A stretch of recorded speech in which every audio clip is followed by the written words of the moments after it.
خود سے نہیں بنے ہو, کسی نے تمہیں بنایا. اور یہ 3 سوال ہی ایسے ہیں جو دنیا کے لیے سب سے زیادہ امپورٹنٹ ہے. انہی سے دنیا جان چھڑاتی ہے.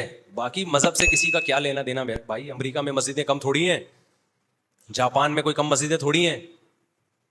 حاجی امریکہ سے بھی آتے ہیں, ہو سکتا ہے اسرائیل سے بھی آتے ہوں, ٹھیک ہے نا. حاجیوں پہ کوئی مسئلہ تھوڑی ہے. 3 بڑے سوال آتے ہیں. پہلا سوال, ہم بنے نہیں ہیں, ہمیں کسی نے بنایا ہے. قرآن اس کو بہت فوکس کرتا ہے. نمبر 2, توحید, کہ صرف وہی ہے, اس کے ساتھ کسی کو شریک بولو نہیں کرنا. نہ شرک اکبر کرنا ہے, نہ شرک اصغر. اکبر کیا ہوتا ہے؟ آپ نے یہ سمجھ لیا کہ اللہ کے علاوہ بھی کسی اور کے پاس وہ اختیارات ہیں اسباب سے ہٹ کے کچھ کرنے کے. دیکھو دنیا میں جو بھی کچھ کرتا ہے نا, کوئی لاجک ہوتی ہے اس کی تو کام کر لے گا, کوئی سبب نہ ہو تو کام نہیں کرے گا. ڈاکٹر نے آپریشن السلام علیکم سامعین، ہمارے چینل کو سبسکرائب کریں تاکہ ہر نئی آنے والی ویڈیو آپ تک پہنچ سکے. کرنا ہے, کینچی ہوگی تو کاٹ دے گا, کینچی نہیں ہے تو پھونکے لگا کے کاٹے گا. وہ پھونکو کو جو بھی پھونکو والی سرکار یاد آ جاتی ہے. آج کل ہمارے چینل کو بہت اسٹرائک دینے کی کوشش کر رہی ہے پھونکو والی سرکار. میرے چینل کے پیچھے ان کے پاس ٹیکنیکل انجین وہ ہیں یوٹیوب کے ماہرین. اتنا میرے چینلوں کے, جب سے میں نے پھونکو والی سرکار پہ وہ بیان کیا نا کہ ایک سلنڈر بھر کے رکھو اور یوں یوں کرتے رہا کرو, کیا اتنی پھونک, میں اگر اتنی پھونکے لگاؤں میری تو پھونک ختم ہو جائے گی بھائی. صحیح بات ہے یار. ہر آدمی میں ایک محدود لمٹ میں پھونک ہوتی ہے. غیر محدود صلاحیتیں اور طاقتیں اللہ نے کسی کو نہیں دی ہیں. لیکن بہرحال پھونکو والی سرکار ہمارے لیے قابل احترام ہے. ہم نے احتراماً یہ مشورہ دیا تھا کہ آپ ایک سلنڈر رکھیں, ایک دفعہ بھروا لیں, کسی مرید کو پکڑا دیں, وہ اسپرے کرتا رہے گا. اس دن کے بعد سے میری شامت آئی ہوئی ہے. ایڈمن بتا رہا ہوتا ہے اسٹرائکوں کی کوشش, چینل بند کراؤ, یوٹیوب پہ اپلیکیشنیں جا رہی ہیں. تو احمد بھائی نے مجھے بولا بیان ریکارڈ کروا دو, پھونکو والی سرکار کو بتا دو کہ آپ یہ حرکت کرنے کی کوشش نہ کریں, کیونکہ ہم آپ کے چینل کے خلاف اگر ہو گئے نا تو آپ کے لیے جان چھڑانا مشکل ہو جائے گا. پھر تو یہ چھوڑ دو. ہم نے آپ کی تعریف میں ایک بات کہی ہے, آپ کی پھونک یعنی آپ کا ٹائم بچانے کے لیے, کہ ہول سیل پہ ہمیں, جو آدمی ہول سیل پہ کام کر سکتا ہے اس کو ریٹیل پہ کرنے کی ضرورت. دیکھو ایک آدمی انڈے بیچ رہا ہے 2-2-3-3 کر کے, ہم اس کو اچھا مشورہ دیتے ہیں, ابے تیرا تو اتنا بڑا آدمی ہے, تو ہول سیل پہ کرنا ہے یہ کام, تو آپ ہول سیل پہ جا جاؤ اور اس میں ہو جائے گا. تو یہ اسٹرائک کی آپ کوشش نہ کریں, اس سے آپ کو انشاءاللہ کچھ بھی حاصل نہیں ہوگا, ٹھیک ہے نا. تو اپنی خام خامے صلاحیتیں برباد ہوں گی, اور پھر آپ تو پھونکو کے ماسٹر ہو. آپ ہمارے چینل پہ یوں لگاؤ, ایک دم چینل اڑ جائے. ایک لنگڑا سیدھا ہو رہا ہے. اسٹرائک تو آسان عمل ہے, کیا خیال ہے؟ بلکہ ہو سکتا ہے میری ویڈیو آ رہی ہو, آپ نے کہا میں ہی ٹیڑھا ہو جاؤں یہاں پہ. یار جو ٹیڑھے کو سیدھا کر سکتا ہے وہ سیدھے کو ٹیڑھا بھی تو کر سکتا ہے نا. تو کیا ضرورت ہے آپ کو اسٹرائک ہے؟ اتنے سارے انجینئر بٹھا دیے, وہ سب میرے چینلوں کے پیچھے پڑے ہوئے ہیں. ملحد ویسے ہی ہمارے چینل کے پیچھے پڑے ہوئے ہیں. جو اتنی اپلیکیشن یوٹیوب میں میرے چینل کے خلاف گئی ہوئی ہیں, آپ کی سوچ ہوگی. جو ایتھیس لوگ ہیں نا, ایتھیس لوگ اور کچھ فرقہ پرست لوگ بھی, اتنی اپلیکیشن یوٹیوب میں, تو یوٹیوب کے حوصلے کو داد دیتا ہوں بھائی, بچا کے کیسے رکھا ہوا ہے. تو وجہ اس کی ہے کہ یوٹیوب لا کو جو فالو کرتا ہے نا, تو پھر یوٹیوب یہ دیکھتا ہے لا کو فالو کر رہے ہو تو ٹھیک ہے. ہم لا کو, یوٹیوب کی پالیسی اور اس کی جو ٹرمز اینڈ کنڈیشنز ہیں, جو ان کی پالیسی ہیں, اس کے اگینسٹ نہیں جاتے. اور یہ جو لوگ کہتے ہیں نا ہمارا چینل اڑ گیا, یوٹیوب کو اسلام سے دشمنی, ہم نے جو اب تک آبزرو کیا ہے, نہ یوٹیوب کو اسلام سے محبت ہے نہ دشمنی ہے.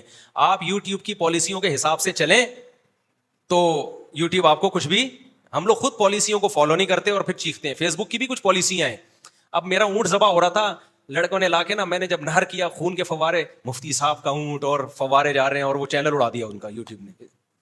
وہ کہہ رہے ہیں لگتا ہے فیس بک کو نا مسلمانوں کی قربانیوں سے نفرت ہے. ہم نے کہا فیس بک کی پالیسی ہے بلڈ اس میں نظر نہیں آنا چاہیے, خون خرابہ نظر نہیں آنا چاہیے. جتنے بھی ماہرین ہوتے ہیں نا, اب دیکھو وہ نادر علی نے نا حلیم کا دیگ بنایا تھا, کٹا لے کر آیا, بیل لے کر آیا, سارا دکھا رہا ہے, گراتے ہوئے ذبح کرتے ہوئے نہیں دکھایا, آخر میں دیگ نظر آ رہی ہے. اب اگلا پوچھے اتنا بڑا کٹا اچانک دیگ میں کیسے آ گیا بھائی, وہ کئی گھنٹوں میں آیا, لیکن اگر وہ لانے کا پروسیس دکھا دیتے نا تو نادر علی کا چینل اڑ گیا تھا. تو وہ چونکہ ایکسپرٹ آدمی ہے, اس کو یوٹیوب کی پالیسی میں پتا ہے, اس نے دکھایا پورا, بھائی کٹا لے کر آ رہا ہوں, اور ہم ابھی انتظار کر رہے ہیں, بھی گرے گا, کٹے گا. کٹا تھوڑی دیر میں کیا ہے حلیم, ایک دم کٹا حلیم میں کیا ہو جاتا ہے, چینج. تو پالیسیوں کا آپ کو احترام کرنا پڑتا ہے. تو خیر, تو میں کیا بات کر رہا تھا یار, کہاں سے, تو پھونک سے وہ یاد آیا تھا مجھے. تو بھائی میرے چینل پہ آپ شو کرو, ایک دم میرا چینل اڑ جائے گا, بلکہ میں ہی اڑنا جاؤں کہیں, میں بھی تو چینل میں آ رہا ہوں گا نا, تو آپ شو کرو, میں آڑا ترچا ہو جاؤں گا. تو ایک سوال یا نشان ہے. تو میں بہرحال پھونکو والی سرکار سے گزارش ہے کہ کائنڈلی آپ ایسا نہ کریں, ٹھیک ہے نا.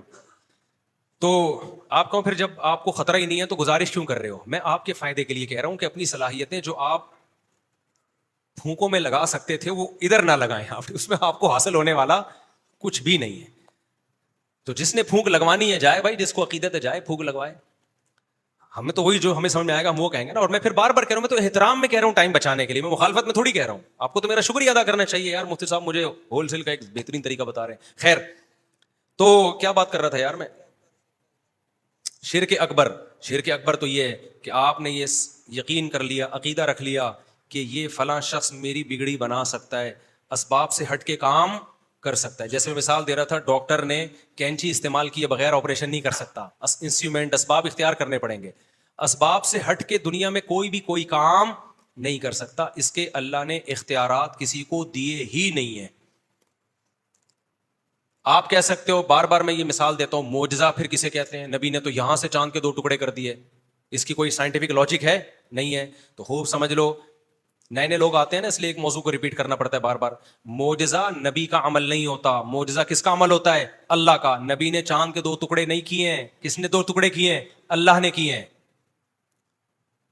اس کی دلیل یہ ہے کہ موسیٰ علیہ السلام لاٹھی کو پھینکتے تھے, سانپ بن جاتی تھی نا, تو موسیٰ تھوڑی بناتے تھے.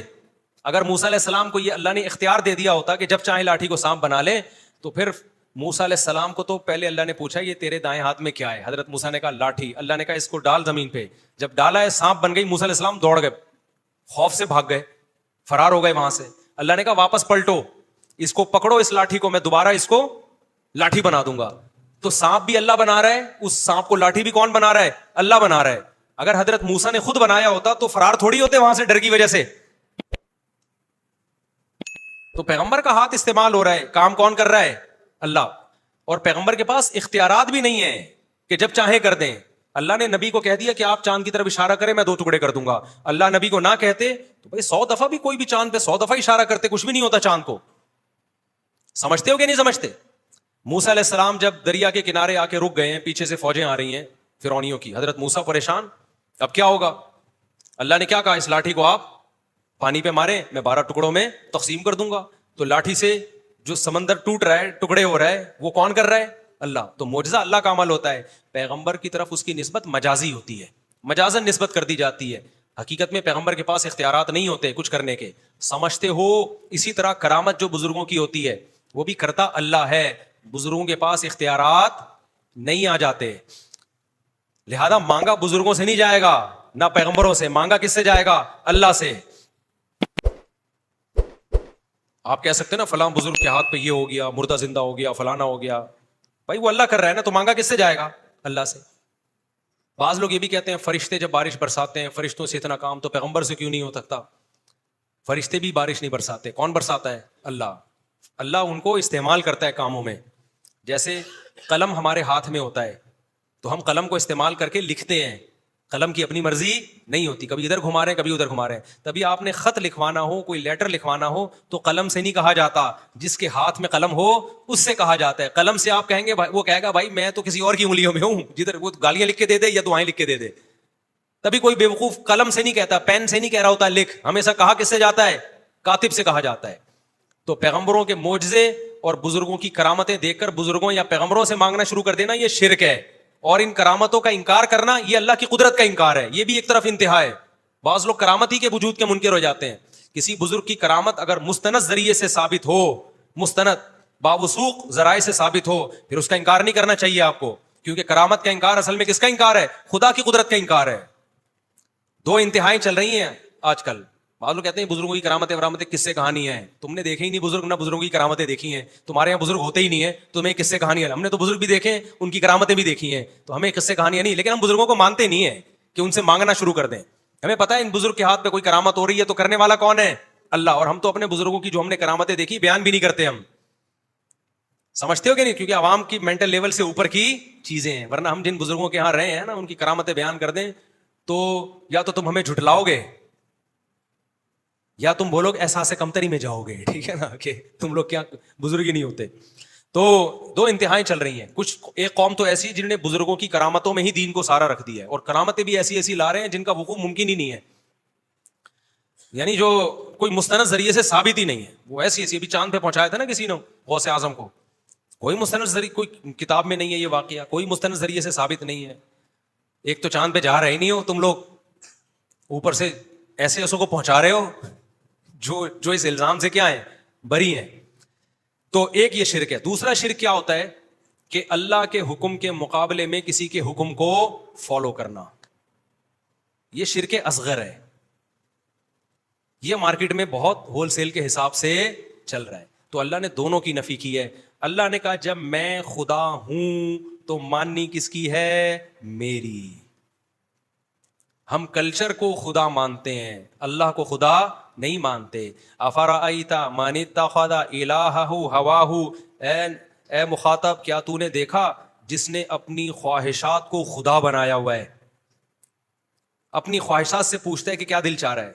خواہشات کہتی ہیں پینے کا دل چاہ رہا ہے, شراب پینے کا, چل بھائی پی لیتے ہیں. خواہشات کہتی ہیں چوری کا دل چاہ رہا ہے, چل بھائی چوری. خواہشات کہتی ہیں انٹرنیٹ پر فحش فلمیں دیکھنے کا دل چاہ رہا ہے, چل بھائی یہ خواہش پوری کرتے ہیں. تو اس کا خدا اللہ ہے یا خواہشات ہیں؟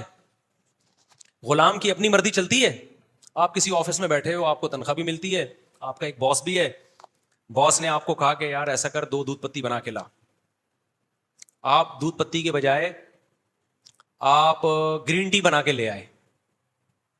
وہ کہا بھائی تو گرین ٹی نہیں, میں نے تو تیرے کو دودھ پتی بولا تھا. آپ کہا سر میرا جو دل چاہ رہا ہے نا وہ گرین ٹی کا چاہ رہا ہے, 1 کپ آپ پیئیں گے 1 کپ, میرا تو دل چاہتا ہے میں تو وہی کرتا ہوں. لیکن سر آپ میرے باس ہیں. باس اور سنائیں کیسے ہیں آپ. ہو سکتا ہے باس ایک دفعہ برداشت کر لے, اس کے بعد باس نے کہا ایسا کر نہاری لے کر آ, اپنے لیے بھی 2 روٹی لیا, آج تجھے بھی ساتھ بٹھا کے کھاؤں گا. آپ بریانی لے کر آ گئے. باس کہہ رہے میں نے تجھے بریانی نہاری بولا تھا. آپ کے سر میرا جو دل چاہ رہا ہے نا, نہاری تو رات میں نے کھائی ہے, مفتی صاحب کی ویڈیو دیکھی تھی, میرا دل چاہ میں کھا لوں, تو رات تو میں کھا چکا ہوں, اب میں کیا کھاؤں گا, بریانی. باس کہے گا ایسا کر یا تو میری کرسی پہ آ کے بیٹھ جا, یہی کہے گا نا, یا مجھے باس کہنا چھوڑ دے, یہ تکلف نہ کیا کر. تو ہم بھی یہی کچھ کر رہے ہیں اللہ کے ساتھ. زبان سے کہتے ہیں لا الہ الا اللہ, بچہ پہلا جملہ ہمارے یہاں سیکھتا ہے لا الہ الا اللہ, کوئی معبود نہیں ہے, غلامی کے لائق صرف اللہ ہے. اس کے بعد سارا دن مانتے کس کی ہیں, اپنی. اللہ نے کہا فجر کی نماز پڑھو, میں نے کہا دل نہیں چاہ رہا یار. آج میرے پرانے دوست آئے بڑے پکے نمازی تھے, میں نے کہا 5 نمازیں پڑھ, کہہ رہے 4 پڑھ رہا ہوں, 5ویں نہیں ہو پا رہی, فجر نہیں ہو پا رہی. تو میں نے کہا خرید کوئی پیکج ویکج ہے فجر کا آپ کے پاس, کوئی معاف کروا لیا ہے. کیوں نہیں ہو پا رہی بھائی, آپ کو کہیں انٹرویو کے لیے بلائے, کوئی اچھی جگہ جاب آ جائے اور صبح 4 بجے بلایا جائے 5 بجے, چھوڑے انٹرویو کو, ڈیٹنگ پوائنٹ میں اگر 4 بجے کا ٹائم دے محبوبہ, کوئی یہ کہے گا کہ جی میری آنکھ نہیں کھلی, بولو نا, کوئی بھی نہیں کہے گا بھائی. تو بات یہ کہ جب اللہ ہے, اور خدا کی قسم اللہ جو دیتا ہے نا, فجر کی اذان میں اللہ نے الصلاۃ خیر من النوم کا الگ سے لفظ ایڈ کروایا کہ نماز نیند سے, یہ جو مزے تمہیں آ رہے ہیں نا, یہ مزے اس مزے کے مقابلے میں کچھ بھی نہیں ہے جو نماز کے بعد تمہیں ملیں گے دنیا میں بھی اور آخرت میں بھی. سب سے لذیذ نماز اللہ نے فجر کی رکھی ہے, سب سے مزے کی نماز جماعت کے ساتھ. تو یہ دوسری نوعیت کا شرک ہے, اس کی بھی قرآن میں بہت زیادہ بولو نفی ہے. بھائی یہ صرف اللہ ہے, کسی کو نہیں مانتا, ایسی کی تیسی. لوگوں سے بولا کرو, میں اکثر ایک واقعہ سناتا ہوں, ہمارے حضرت بتایا کرتے تھے کہ اسلام آباد میں ایک آدمی کا جاب ملی, وہ بندہ پہلے ہی نماز نہیں پڑھتا تھا. تو انٹرویو کے دوران انہوں نے کہا بھائی آپ کو نماز پڑھنے کی اجازت نہیں ہوگی. اس نے کہا مجھے نہیں چاہیے ایسی جاب. اس نے کہا یار آپ پہلے سے تو نمازی لگ نہیں رہے ہو کوئی شکل وکل سے. اس نے کہا میں نہیں پڑھتا, لیکن تمہارے کہنے پہ چھوڑوں یار, یہ کوئی طریقہ, بولو, یہ تو اللہ سے بھی آگے تمہیں لے کے جا رہا ہوں میں. یعنی باقاعدہ میں ایسی جاب رکھوں جس میں نماز نہ پڑھنے کی پرمیشن, حکم ہو. ایسی جاب پہ 100 دفعہ لعنت. پڑھتے نہیں پڑھتے ہمارا معاملہ ہے, لیکن جاب میں یہ شرط کہ نہیں پڑھے, تو یعنی روزی اللہ دے رہا ہے, لیکن روزی میں شرط یہ کہ اللہ تیری عبادت نہیں کروں گا میں.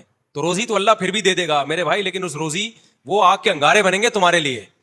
یعنی آپ کسی سے رزق لے بھی رہے ہو, باپ سے کہہ رہے ہو ابا مجھے جیب خرچی دے دو, لیکن پسٹول خرید کے آپ کو ماروں گا میں. تو ابا دے تو دے گا, لیکن چھوڑے گا نہیں وہ تمہیں. دیتا تو اللہ نافرمانوں کو بھی ہے اور فرما برداروں کو بھی ہے. تو یہ احکام اللہ نے بیان کی. اور تیسرا حکم جو اللہ نے بہت زیادہ قرآن میں بیان کیا ہے, ہر رکوع میں, ہر پارے میں, بار بار. میں یہ اس لیے 3 احکام کو بار بار کر رہا ہوں کہ انہی تینوں کو چھوڑا ہوا ہے ہم نے, اور میں اسی تینوں پہ بہت زیادہ اسی وجہ سے بیان کرتا ہوں کہ قرآن کے بیسک ٹاپکس ہیں. وہ تیسرا کیا, مرنے کے بعد ختم نہیں ہوگا میرے بھائی. مرنے کے بعد تمہیں نظر آتا ہے کیڑے کھا کے ختم کر دیتے ہیں, یہ تمہاری باڈی ختم ہوتی ہے, تم ختم بولو نہیں ہوتے, تم فنش نہیں ہوتے, روح باقی رہتی ہے جس کو عذاب بھی ہوتا ہے ثواب بھی. اور میدان حشر میں دوبارہ ایک جسم ملے گا تمہیں, ہمیشہ کے لیے انسان فنا ہونے کے لیے نہیں آیا. موت کے بعد زندگی ہے جس میں اچھوں کو اچھے کا حساب ملے گا, بدلہ ملے گا, بروں کو برائی کی سزا ملے گی. یہ چیز بھی سائنسدان نہیں مانتے. یہ تین چیزیں ایسی جن کو لبرل لوگ نہیں مانتے. کوئی کہتا ہے خدا نہیں ہے, اللہ کہتے ہیں ہے. کوئی کہتا ہے لیکن اس کے ساتھ اوروں کو شریک کر لیتے ہیں جو مذہبی لوگ ہیں. اللہ کہتے ہیں نہ, اس کے ساتھ کوئی شریک نہیں ہے, صرف وہ. تیسرا, تمہیں تمہارے اعمال کا حساب دینا پڑے گا. تو یہ تین باتیں جب نبی کیا کرتے تھے نا, تو مشرک ان میں سے ایک بات کو مانتے تھے, اور جو ملحد ہیں وہ ایک بھی نہیں مانتے تھے. جو اس دور میں ملحد تھے, ایتھیس تھے, وہ کہتے تھے کوئی خدا ہے ہی نہیں.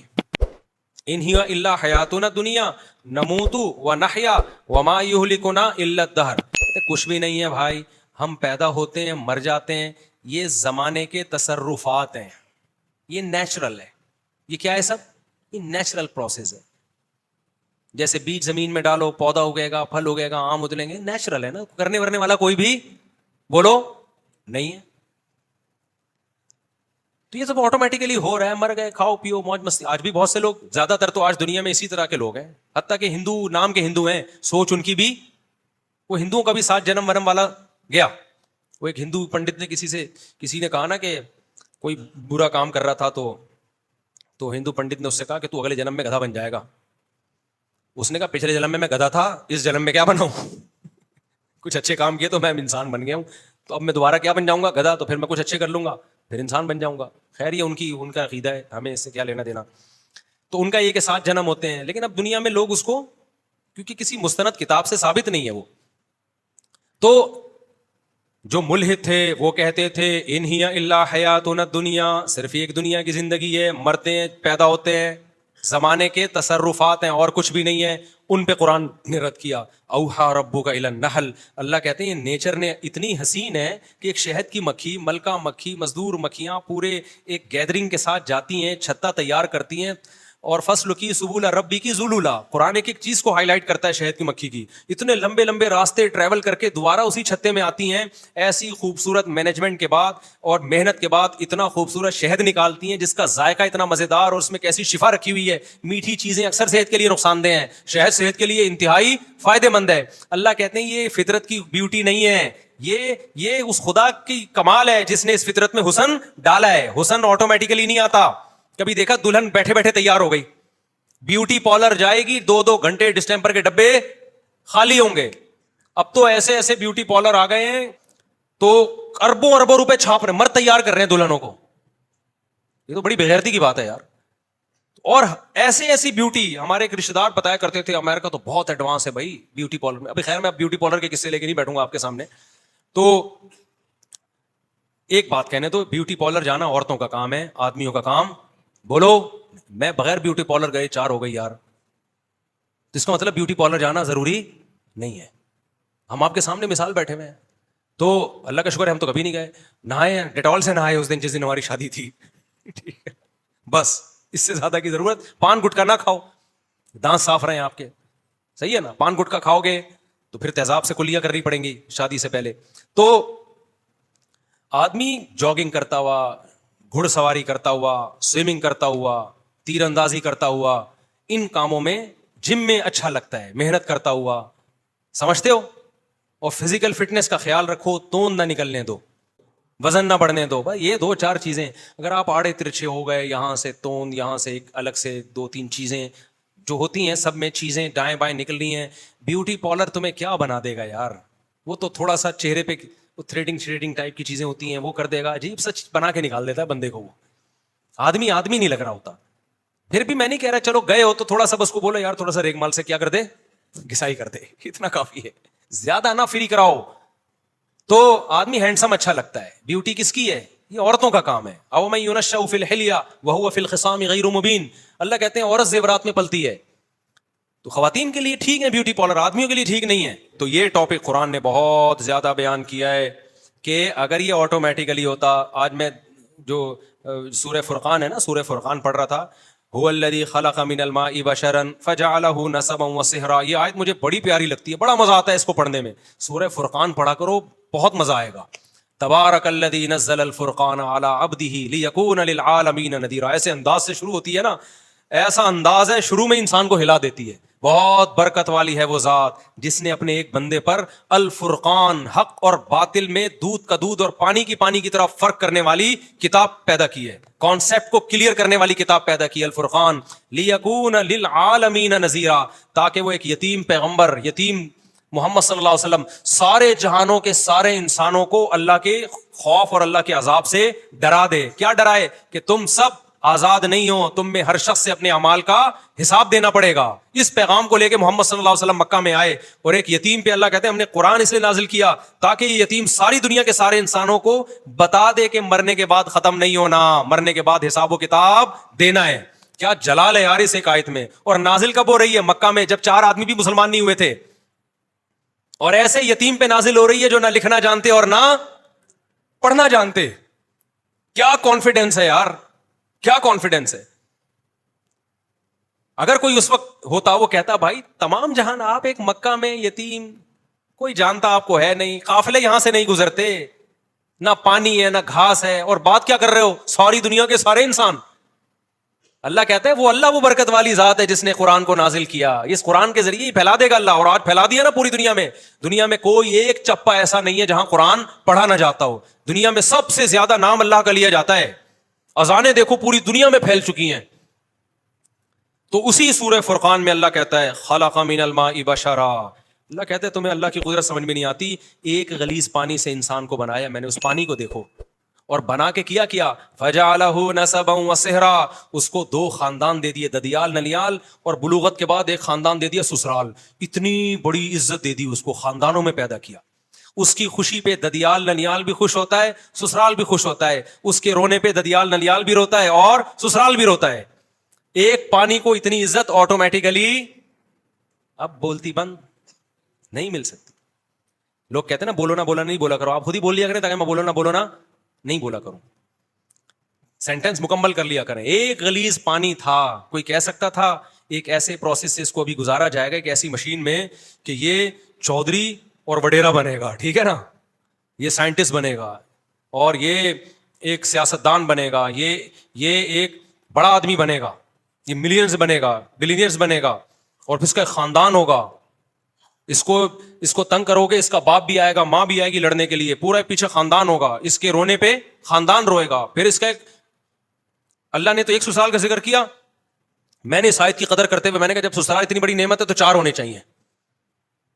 تو میرے اوپر یہ آیت اور زیادہ فٹ آ رہی ہے. کیا خیال ہے بھائی کہ هو الذی خلق من الماء بشرا, اللہ نے ایک غلیظ پانی سے انسان کو پیدا کیا اور اسے نسب بھی دیا, اور 4 عدد نسب ایک دیا, سسرال کتنے دے دیے. اس سے پتہ چلتا ہے, اس آیت سے پتہ چلتا ہے کہ خاندان ایک بہت بڑی نعمت ہے, اور نعمت جتنی زیادہ ہو اتنا اچھی ہوتی ہے. پیسہ نعمت ہے یا نہیں ہے؟ تو کبھی کوئی کہتا ہے زیادہ پیسہ ایکچولی میں خرچ کہاں کروں گا, ایکچولی مینیج کرنا مشکل ہے. ابے لے آ, بعد میں دیکھیں گے کیا مینیج کرنا ہے اس کو. تو اولاد بھی نعمت ہے. یہب لمن یشاء اناثا, اللہ کہتے ہیں گفٹ کرتا ہوں بیٹے بیٹیاں, آنے دے, آنے کے بعد کرنا ہے کہ کرنا کیا ہے ان کا, آنے میں نہیں روکنا ان کو کہ گفٹ کم لینے ہم نے, گفٹ تو جتنے زیادہ آ جائیں, اس کے بعد پھر ان کا کرنا کیا ہے. تو بچے پیدا ہونے سے مت روکو, ہونے کے بعد پھر پلاننگ کرو. مسئلہ یہ نہیں ہے, بچے جو بگڑتے ہیں نا اس لیے نہیں کہ زیادہ ہے, اس لیے کہ پیدا ہونے کے بعد بھی نہیں سوچ رہے ہوتے ان کو بنانا کیا ہے ہم نے. وہ تو ایک بھی بگڑ جائے گا, پھر تمہارا بچہ پیدا ہوا تم قیامت تک سوچتے رہو گے کرنا کیا ہے اس کو, تو چور بن جائے گا آٹومیٹیکلی, ڈاکو بن جائے گا. تو وہ تو جو بگڑنا ہوگا تو ایک بھی بگڑے گا. اگر پلاننگ کر کے پیدا کرنے میں پلاننگ نہیں کرو, پیدا تو اللہ کی طرف سے گفٹ ہے, جتنا ہو اچھا ہے, لیکن جو پیدا ہوتے جائے اسی وقت ان کو انسان کا بچہ بنانے کی فکر بولو کرتے چلے جاؤ, کہ بگڑے نہیں ہے. ایسا نہیں چرسیوں میں بیٹھ رہا ہے, ایک بچہ بھی چرسی میں بیٹھے گا تو چرسی بنے گا, 18 بچے بھی اگر بھائی انسانوں میں بیٹھیں گے تو کیا بنیں گے, انسان کے بچے بنیں گے. فیملی پلاننگ والوں نے تو بچے ہی روک دیا نا. تو نسبا وصہرا, قرآن کہتا ہے سسرال والا بنایا, تو سسرال بھی جتنے زیادہ ہوں اتنے کیا ہیں, اور نعمت ہے سسرال. آپ کسی, یہ تو مذاق کرتے رہتے ہیں, مذاق اڑاتے رہتے ہیں سسرال کا, دل بھی چاہتا ہے لیکن اب کیا کریں, مجبور ہے. لیکن ویسے کتنی عزت ہوتی ہے جب آپ کا ان کے گھر رشتہ نہ ہوا ہو, آپ جاؤ, کوئی عزت دیتا ہے. جہاں آپ کی بات ابھی شادی بھی نہیں ہوئی, صرف رشتہ طے ہو گیا ہے, بھائی دولہا بھائی آئے ہیں, بھائی ان کا سموسے کا پوچھو, ایسا نہ ہو برا لگ جائے. آپ کو پتا ہے ادھر اس کو ٹینشن دی, پارسل کدھر کرے گا یہ, بہن پہ جا کے پارسل کرے گا یہ. سسر کو پتا ہوتا ہے داماد کو ذرا سا ٹارچر کیا, میرے سامنے تو کچھ نہیں بولے گا, یہ پارسل کدھر کرے گا, بیٹی پہ جا کے غصہ نکالے گا. کیسی رسپیکٹ مل رہی ہوتی ہے دامادوں کو. کیا خیال ہے بھائی, بیٹھیے آپ آئیے, ورنہ کون گھسنے دیتا ہے یار. اجنبی لڑکی ہوتی تو عزت دار لوگ تھوڑی گھسنے دیتے, بغیرت تو آتے ہیں, آجا بھائی لیٹ کیوں آیا تو, کب سے انتظار کر رہی ہے. بوائے فرینڈ جو ہوگا نا تو اس میں تو ابا آج کل پریشان ہوتے ہیں جن میں غیرت ہی نہیں ہوتی. تو قرآن کیا کہہ رہا ہے بھائی, یہ اس ٹاپک, یہ قرآن کہہ رہا ہے یہ آٹومیٹیکلی یہ ممکن کہ پانی کو اتنی عزت مل جائے, اس کے دنیا میں آنے سے پہلے اس کے خاندانوں کا انتظام ہو جائے, بلوغت کے بعد بھی انتظام ہو. یہ اگر آٹومیٹیکلی ہو رہا ہوتا تو اس کائنات میں اتنی بیوٹی, اتنا حسن نہیں ہوتا اس کائنات. یہی وجہ ہے کہ جو قرآن کے منکر ہیں وہ اس بیوٹی سے محروم. ان کے ہاں نہ سسرال ہوتا ہے نہ ددیال ہوتا ہے. ایک ننیال میں ایک عدد اماں رہ گئی ہے بس خالی ان کی, اور اس سے وہ جان چھڑا نہیں سکتے. ورنہ گورے کا بس چلے تو وداؤٹ اماں بچے پیدا ہوں, کلوننگ کے ذریعے, ٹیسٹ ٹیوب کے ذریعے, اماں کے رشتے سے بھی کٹا دے, بولو ریاست کے غلام بن کے رہو, بس تم اسٹیٹ کے غلام بنو, ٹیکس ٹائم پہ دے دیا کرو. وہ مجبور ہے, اماں سنگل مدر, سارا ان کا نہ ان کے یہاں سسرال ہوتے ہیں, نہ سالے ہوتے ہیں, نہ سالیاں ہوتی ہیں, نہ کزنیں, نہ سب سیٹ اپ آہستہ آہستہ کیا ہو گیا, ختم. کیوں؟ اللہ کی آیتوں کا انکار کیا. تو اللہ نے خاندانوں کی جو محبتیں تھیں وہ چھین کے اس کے بدلے میں ان کو کتے پکڑا دی اللہ نے, کہ ان کتوں سے دل لگاؤ. فرانس میں بھی کتے پالے جاتے ہیں. میرا ویزا ریجیکٹ ہوا اس چکر میں یورپ کا. انہوں نے کہا ہمارا مذاق اڑاتا ہے. میں نے کہا مذاق نہیں اڑا رہا بھائی, آپ تو کتے پالتے ہیں, ماشاءاللہ کتنے اچھے لوگ ہیں آپ لوگ, کتے پالتے ہیں. ہمارے کتوں کا حال دیکھو. ابھی ایک واقعہ سناؤں, کتے پہ بڑا زبردست واقعہ ہے. اتنے کتے ہو گئے نا, اللہ کے KMC والوں کو بہت جزائے خیر دے. کچھ رپورٹیں آئی ہیں انہوں نے کتے مارنا شروع کیے ہیں. ہوا یہ کہ کل ایک داڑھی والے صاحب آئے, داڑھی ان کی, تسبیح ہاتھ میں, یہی ہمارے دوست ہیں, اور ٹوپی ماشاءاللہ, بڑا پر نور چہرہ. مجھے کہتے ہیں مفتی صاحب مجھے ایک مسئلہ بتائیں. میں نے کہا کیا ہو گیا؟ کہتے ہیں یار وہ ایک کتا مر رہا تھا اور بالآخر اس نے دم توڑ دیا. تو KMC کی گاڑی مجھے نظر آئی. میں نے کہا یہ آپ لوگوں نے میں سے کسی نے مارا ہے؟ اس نے کہا ہاں. کہتے ہیں میں نے کہا بہت شکریہ آپ کا, اللہ جزائے خیر دے یار, یہ تو کتے بہت کاٹ رہے تھے انسانوں کو, تو شکر ہے آپ نے کچھ کنٹرول کیا. ایک نقاب میں خاتون ڈرائیونگ کرتے ہوئے نا گاڑی, کہتے ہیں میرے قریب آ کے رکی. انہوں نے میری بات کہتے ہیں سن لی. انہوں نے کہا کہ یہ آپ کہہ رہے ہیں کتا مارنے کے بارے میں؟ میں نے کہا جی میں نے کہا. یہ آپ کو خوشی ہوئی ہے کتے کو اس طرح سے مارا گیا اور یہ مر گیا, یعنی زہر وہر کچھ کھلایا ہوگا؟ جی مجھے خوشی ہوئی ہے. تو آپ نماز بھی پڑھتے ہیں؟ ابھی نماز پڑھنے جا رہے ہیں. جی نماز, دعا بھی مانگیں گے اللہ سے, ذکر اذکار بھی. جی یعنی ایک طرف آپ کتے مار رہے ہیں, دوسری طرف نمازیں پڑھ رہے ہیں. مطلب یہ تھا کہ یہ کھلا تضاد نہیں ہے. یعنی ایک طرف آپ ٹوپی پہن کے, داڑھی پہن کے اتنے اچھے کام بھی کر رہے ہو, اور دوسری طرف مخلوق پر کتوں کے ساتھ یہ ظلم. یعنی عجیب اسلام ہے آپ کا. ادھر کتے بھی مار رہے ہو, ادھر اللہ کی عبادت بھی. کہتے ہیں میں نے اس خاتون سے کہا, کل کا واقعہ ہے, کہتے ہیں میں نے اس خاتون سے کہا کہ دیکھیں یہ کتے انسانوں کو کاٹتے ہیں. خاتون فوراً کہتی ہیں کیا سارے کتے کاٹتے ہیں؟ میں نے کہا نہیں, کتے پہ لکھا ہوتا ہے کہ یہ کاٹے گا, اور یہ والا کاٹنے کے لیے, اور یہ کسی کو کچھ بھی نہیں کہے گا. وہ بےچارے اتنے کنفیوز ہوئے اس خاتون کی نصیحت سے, میرے پاس آیا کہ یار صاحب میں نے کوئی ظلم ہو گیا. میں نے اس کو اپریشیٹ کر دیا. کہ میں نے کہا KMC والوں نے پہلی دفعہ کوئی خاندانی انسانوں کے بجائے فوکس کس کو کرنا شروع کر دیا انہوں نے. یہ ایک بہت گڈ نیوز ہے. پہلے تو جو گٹر کے ڈھکن, یہ KMC کی ذمہ داری ہے نا, گٹر کے ڈھکن میں کتنے مرد ہلاک ہو گئے ہیں وداؤٹ ڈھکن کے لوگ, تو یہ سب KMC کے کھاتے میں جا رہے ہیں نا. اور جو بجلی کے کھمبوں سے لوگ, بجلی کے کھمبے کراچی میں گلے ملتے ہیں آ کے, خود چپک چپک کے بندے مارتے ہیں بارشوں کے موسم میں, تو یہ بندے کون مار رہا ہے؟ تو KMC کے کھاتے میں جا رہے ہیں. تو اللہ کا کتنا فضل ہو گیا, اب انسانوں کو چھوڑ کر KMC نے کس کو فوکس کرنا شروع کر دیا؟ کتوں کو. تو گڈ نیوز ہے بھائی. اس سے زیادہ مجھے خوشی اس پہ ہوئی ہے. اتنے کتے یار, آپ کی سوچ ہوگی. ساری جو اینیمل لورز اور NGOs ہیں وہ آ کے وہ رکاوٹ بنتی ہیں. خیر بات کو جلدی سے سمیٹیں, نماز کا ٹائم ہونے والا ہے. تو اللہ میاں نے اس نظریے پہ بھی قرآن میں بہت رد کیا کہ اس کائنات میں نیچر میں جو بیوٹی ہے آٹومیٹیکلی نہیں ہے. دوسرا نظریہ شرک کا, جو اللہ کو مانتے ہیں وہ اللہ کے علاوہ بھی بہت سوں کو مانتے ہیں. ہندو دیکھو نا کتنے کتنے بھگوان ان کے. تو قرآن نے کہا اللہ کا مطلب کیا ہے؟ صرف ایک. کسی مزار پہ, کسی قبر سے نہیں مانگنا, کسی بزرگ سے نہیں مانگنا. انتم الفقراء الی اللہ, تو ہم سب کے سب اللہ کے در کے محتاج, حاجت روائی, مشکل کشائی اللہ کے سوا کوئی نہیں کرے گا. اور تیسرا, قرآن نے جس چیز کو فوکس کیا, جس کا اس آیت میں تذکرہ ہے کہ موت کے بعد حساب و کتاب ہے. تو یہ جو آیت میں نے پڑھی ہے نا, ہوا یہ تھا تینوں پہ مذاق اڑتا تھا نبی صلی اللہ علیہ وسلم کا. لیکن سب سے زیادہ مذاق پتہ ہے کس عقیدے پہ اڑایا جاتا تھا؟ خدا کے انکار یا خدا کی توحید پہ نہیں. سب سے زیادہ نبی کا مذاق اڑایا جاتا اس نظریے پہ کہ ہم مرنے کے بعد دوبارہ زندہ ہوں گے. جب ان کی بات ہوتی نا کہ صرف ایک اللہ ہے تو وہ طنز کرتے تھے, استہزاء بہت زیادہ نہیں کرتے تھے. وہ جب ان کو کہا جاتا کائنات کو بنانے والا کوئی ہے, نظریاتی اختلاف کرتے تھے, اس پہ استہزاء نہیں کرتے تھے بہت زیادہ. لیکن جب یہ کہا جاتا موت کے بعد زندگی ہے, اس پہ بہت مذاق اڑایا مشرکین نے. سورہ یاسین ہے نا, قرآن کہتا ہے مشرک بوسیدہ ہڈی لے کر آیا قبر کی پرانی, کہنے لگا من یحیی العظام وہی رمیم, بھائی یہ ہڈی سڑ گئی, کیڑے کھا گئے, یہ زندہ ہوگی. ہی ہاتا لما توعدون. دوسرے مقام پر ہے اے لوگو یہ پیغمبر جو تم سے وعدہ کر رہے ہیں نا موت کے بعد زندگی, ہی ہاتا, یہ عقل سے بہت کیا ہے, ہی ہاتا. ہم کہتے ہیں بھائی یہ بالکل فضول بات ہے, معاذ اللہ, بالکل کھوپڑی میں آنے والی نہیں ہے. ہم مر کے سڑے کیوں؟ زندہ کرنا ہوتا باڈی اللہ سلامت کیوں نہیں رکھتا؟ سڑ گئے, درندے کھا گئے, کھاد بن گئے, نالوں میں بہہ گئے, جلا دیا, اب کیا زندگی ہے؟ اس نظریے پہ جتنا مذاق اڑایا گیا ہے نا اسلام کا اور پیغمبر اسلام صلی اللہ علیہ وسلم کا, اتنا مذاق کسی اور عقیدے پہ بولو نہیں اڑایا گیا. اس لیے قرآن اس کو بہت زیادہ فوکس کرتا ہے. قرآن کہتا ہے جو اس آسمانوں اور زمین کو اور اتنی خوبصورت کائنات کو پہلی مرتبہ بنا سکتا ہے, جو تم نے مان لیا کہ پہلی مرتبہ تو بنے ہیں نا, تو دوبارہ کیوں نہیں بنا سکتا بھائی؟ اللہ نے پھر مثالیں کیسی کیسی دی ہیں. اللہ ہم سے ہماری زبان میں مثالیں سمجھاتا ہے, جو مثالیں ہمارے کلچر میں رائج ہیں. اللہ کہتے ہیں بتاؤ کسی چیز کو پہلی دفعہ بنانا آسان ہے یا دوسری دفعہ؟ دوسری دفعہ آسان ہوتا ہے. تو جس نے پہلی دفعہ بنا لیا وہ دوبارہ کیوں نہیں بنا سکتا بھائی؟ منی سے انسان بنا دیا تو اس انسان کو مر کے دوبارہ کیوں نہیں بنا سکتا؟ ریپیئرنگ تو آسان ہے, فرسٹ ٹائم ایجاد کرنا. ادھر موبائل مارکیٹ میں نیا موبائل آتا ہے, فوراً 20 کاپیاں اس کی آ جاتی ہیں. وہ کاپی کرنے والے فرسٹ ٹائم نہیں بنا سکتے تھے, دیکھ دیکھ کے کاپی کر لیتے ہیں. افغانستان میں بمباری ہوتی تھی, امریکی جہاز ہیلی کاپٹر ویپن ہوتا تھا, تو چائنا والے اور تو کہتے ہیں دنیا والے پہنچ جاتے ہیں, ابے دیکھیں کاپی کریں ٹیکنالوجی. فرسٹ ٹائم بنانا مشکل ہے, ٹیکنالوجی کو کاپی کرنا کیا ہے آسان. اللہ کہتے ہیں جب یہ کچھ بھی نہیں تھا میں نے سب بنا دیا, تو تمہیں دوبارہ بنانا کیا مشکل ہے؟ اس میں کیوں مذاق اڑا رہے ہو؟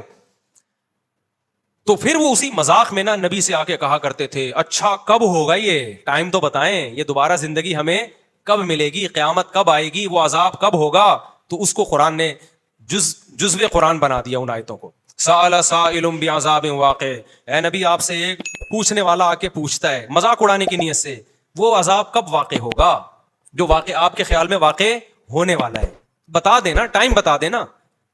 جیسے ایسے ہی ہے جیسے کوئی ہمیں دھمکی دے رہا ہو میں پولیس لے آؤں گا, کہتے ہیں لے آنا, ٹھیک ہے نا, بتا دے یار کب آئے گی.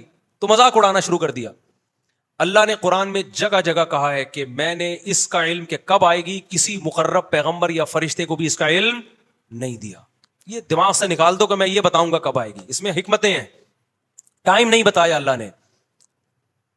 قل لا یجلیھا لوقتھا الا ہو, اے نبی ان سے کہہ دیجئے اس کو اس کے وقت پہ وہی ظاہر کرے گا, مجھے اس کے بارے میں علم نہیں ہے. میں پیغمبر ہوں, پیغمبر کا کام, میسنجر کا کام جو میسج ملے اس کو آگے ڈیلیور کرنا ہے. مجھے جو میسج ملا ہے وہ یہ ملا ہے کہ یہ بات ڈیلیور کر دوں کہ تمہارا حساب و کتاب ہوگا, کس دن ہوگا یہ مجھے خود بھی نہیں پتا. ایک موقف تھا, اگر محمد صلی اللہ علیہ وسلم معاذ اللہ نقل کفر جھوٹے نبی ہوتے اور دنیا کی لالچ اور چاہت میں نبوت کا اعلان کیا ہوتا تو آپ کہہ دیتے 100 سال بعد آئے گی. کیا خیال ہے 200 سال بعد آئے گی؟ 200 سال بعد کون جا کے دیکھتا بھائی؟ نبی کو معاذ اللہ نقل کفر جو عزت حاصل کرنی تھی, جو دولت, وہ تو مل جاتی نا بھائی. دنیا میں جو نفس پرست لوگ ہوتے ہیں وہ کہتے ہیں یار ابھی تو لوٹو, ہمارے مرنے کے بعد جو مرضی ہوتا رہے. لیکن تمام پیغمبروں کا موقف اس میں ایک ہی تھا, مضبوط موقف, ہمیں معلوم نہیں ہے, ہمیں نہیں پتا کیونکہ ہم عالم الغیب نہیں ہے. قرآن نے یہ بھی کہا, یہ سوال بھی بہت دہراتے تھے کب آئے گی کب آئے گی, ٹائم بتائیں ٹائم بتائیں. قرآن ہر دفعہ ایک ہی بات کو ریپیٹ کرتا ہے لیکن مختلف انداز سے. تو قرآن نے ایک جگہ یہ بھی کہہ دیا سورہ اعراف میں یا سورہ انعام میں کہ اے نبی آپ ان سے کہہ دیجئے قل لا اعلم الغیب, مجھے غیب کا علم نہیں ہے, مجھے غیب کا علم نہیں ہے, مجھے نہیں پتا کب آئے گی بھائی. یہ تو جس سے جو دے گا وہ بتائے گا تو پتا چلے گا, وہ نہیں بتا رہے. یہ فرشتے کو بھی علم نہیں. بخاری مسلم کی حدیث ہے, جبریل علیہ السلام نبی کے پاس آئے انسانی شکل میں اور نبی سے آ کے پوچھا کہ ایمان کیا ہے, اسلام کیا ہے. آپ نے بتایا ایمان ایک خدا پہ ایمان لانا, موت کے بعد زندگی, فرشتوں پہ ایمان. جبریل نے پوچھا کہ اسلام کیا ہے, آپ نے فرمایا اسلام ہے 5 نمازیں قائم کرنا, زکوٰۃ ادا کرنا, رمضان کے روزے رکھنا اور حج بیت اللہ کرنا. آپ نے فرمایا جبریل نے احسان کیا ہے, یعنی ہر عمل میں ایکسیلنسی کسے کہتے ہیں. آپ نے فرمایا ان تعبد اللہ کأنک تراہ, اللہ کی ایسی عبادت کرو جیسے کہ تم اس کو دیکھ رہے ہو, یعنی تم اللہ سے تمہارا تعلق مضبوط ہو. ظاہر ہے تعلق مضبوط ہوتا ہے تو عبادت میں ایکسیلنسی پیدا ہوتی ہے کہ نہیں ہوتی. پھر جبریل نے پوچھا اچھا بتائیں قیامت کب آئے گی. آپ نے کیا جواب دیا, مل مسئول عنہا بأعلم من السائل, ہر سوال کا جواب میرے پاس نہیں ہے. فرمایا جس سے پوچھا جا رہا ہے اس کو پوچھنے والے سے زیادہ معلومات نہیں ہے. یعنی نبی نے بتا دیا مجھے پتا ہے کہ تمہیں بھی نہیں پتا ہے کہ کب آئے گی, مجھے بھی نہیں پتا ہے اور تمہیں بھی نہیں پتا ہے. پھر جبریل نے کہا کہ یا رسول اللہ علامتیں بتائیں قیامت کی, یہ تو نہیں پتا کب آئے گی, کچھ علامتیں تو ہوں گی, آپ نے علامتیں بتائی ہیں. ہمارے نبی نے قیامت کی علامتیں بتائی ہیں, قیامت کا ٹائم نہیں بتایا. اس میں ایک بڑی علامت کیا بتائی, ان تلد الامۃ ربتہا, باندی اپنے آقا کو جنے گی. کیا مطلب, ہونا یہ چاہیے جو پیدا ہوا ہے وہ جس نے پیدا کیا اس کو اپنی ماں یا اپنا باپ سمجھے, لیکن پیدا ہونے کے بعد آپ اپنا باپ پیدا کرو گے, جو کہ آج کل کیا ہو رہا ہے. آج کل اولادیں ماں باپ سے ڈرتی ہیں, جوان اولادیں ماں باپ سے ڈرتی ہیں, ماں باپ جوان اولادوں سے ڈرتے ہیں. بولو نا, ماں باپ ڈرتے ہیں کس سے, بہویں ساسوں سے ڈرتی ہیں یا ساسیں بہوؤں سے ڈرتی ہیں؟ ساسیں بہوؤں سے ڈرتی ہیں. آج کل بہو آئی ہے بیچ کے نہ کھا جائے ہمیں. ونس اپون اے ٹائم بہوؤں پہ ظلم بہت زیادہ ہوا, اب بھی ہوتا ہے, لیکن اب ساس کو بھی لفٹ کرانا جو مدر ان لا ہے قرآن کے مطابق, اس کو لفٹ کرانا انڈیپینڈنٹ انڈیویجول میں لائف گزارتی ہیں. میرے ہسبینڈ ہیں, یہ میں ان کی وائف ہوں, آپ کون ہیں, آپ ان کی مدر ہوں گی نا, لائف کو انجوائے کریں اپنے ہسبینڈ کے ساتھ.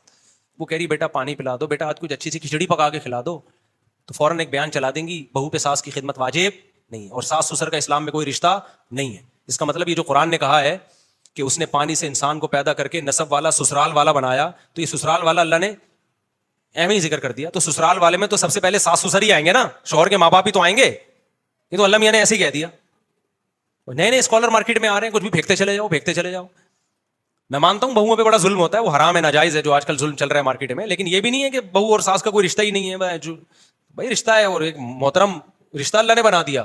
تو خیر کہاں سے بات, جلدی ٹائم بہت کم رہ گیا, جلدی کدھر چھوڑا ہے میں نے, پانی. ہاں, ان تلد الامۃ ربتہا, نبی نے فرمایا قیامت کی علامات ہیں کہ باندی اپنے آقا کو جنے گی, یعنی باپ اپنے باپ کو جنے گا. آج کل جو ابا سے پیدا ہو رہے ہیں نا, وہ ابا کے باپ پیدا ہو رہے ہیں. ابا پوچھ ہی نہیں سکتے تو لیٹ کیوں آ رہا ہے, پوچھ سکتے ہیں آج کل جوان اولادوں سے, گٹر کے ڈھکن پہ اتنی دیر سے کیا کر رہا تھا بیٹھا ہوا. فوراً جو فلمیں ڈرامے دیکھتے ہیں نا, ڈیڈی پاپا, ایک تو ابو بلوایا کرو یار ابا کو, ابو کے لفظ میں کتنا پیار ہے یار. شکر ہے ہم اپنے ابو کو ابو بولتے تھے. پاپا ڈیڈی بھی جائز ہے, بابا بھی جائز ہے. میرے ایک چینل کے بچے مجھے بابا بولتے ہیں, 3 چینلوں کے ابو بولتے ہیں. میرے پاس تو ہر قسم کی سہولت ہے, ڈیڈی بھی بلوا سکتا ہوں, لیکن جو بابا بولتے ہیں نا, میرا دل چاہتا ہے وہ مجھے کیا بولیں, ابو بولیں. ابو کے لفظ میں بڑا پیار ہے یار. خیر بابا پاپا ڈیڈی بھی چلتا ہے. ایک تو ہمارے جاننے والے ہیں, وہ ناراض نہ ہو جائیں, ان کے بابا پاپا اس طرح کتنے ہیں, تو لوگ کہتے ہیں بیکری کا سارا آئٹم ان کے یہاں, پاپا بھی اور پتہ نہیں مختلف چیزیں ان کے یہاں ہیں, اور بھی ہیں وہ نہیں لوں گا, وہ پھر ناراض ہو جائیں گے. وہ سارے بیکری کے آئٹم ہیں جو انہوں نے گھر میں لا کے رشتوں کے نام رکھے ہوئے ہیں. تو ابو کا لفظ میں کیا ہے, امی کے لفظ میں کیا ہے, پیار ہے بہت. امی ابو کتنا پیارا لفظ لگتا ہے, سارے چیزیں گوروں کی. ڈیڈ, جب ڈیڈ بولو گے نا تو بولے گا oh dad what are you doing, صحیح ہے نا, وہ پھر پوری انگلش لے گا, آدھی نہیں لے گا وہ. ابو کو ایسا بولنا بہت, ابو کے لفظ میں اتنا پیار ہے. ابو یہ کیا کر رہے, یہ نکلتا ہی نہیں ہے منہ سے, ابو بول دیا تو بس ہتھیار آپ نے ڈال دیے. اب ایسا نہ ہو ڈیڈی کو جا کے کچھ الٹا سیدھا بولنا شروع کر دو. ڈیڈ بول رہے ہو, ابو بول رہے ہو, چلو جو مرضی بولو, لیکن باپ کو سمجھو. کیا باپ ہے, وہ تمہیں ڈانٹ سکتا ہے, ضرورت پڑے تو تھپڑ بھی لگا سکتا ہے, مار دے, آگے سے سینہ مت اکڑا کرو. یہ قیامت کی علامات ہیں کہ بڑے چھوٹے بن جائیں گے, اور چھوٹے کیا بن جائیں گے, باپ بن جائیں گے. وقت مکمل ہو گیا, اذان بھی ہونے والی ہے. تو یہ 3 ٹاپک سمجھ میں آ گئے. تو سأل سائل بعذاب واقعی میں بھی یہی کہ اس نے پوچھا کب آئے گی, تو اللہ نے فرمایا للکافرین لیس لہ دافع, جب آئے گی یہ تو میں نہیں بتاؤں گا, لیکن یہ بتا دوں جب آئے گی تو کوئی بھی اس کو ٹال نہیں سکتا. تو خود کہے گا کہ یہ کیوں آ گئی ہے قیامت. اللہ تعالی ہمیں سمجھنے کی عمل کی توفیق عطا فرمائے. نماز کے بعد تھوڑی دیر سوال جواب کا سلسلہ ہوگا.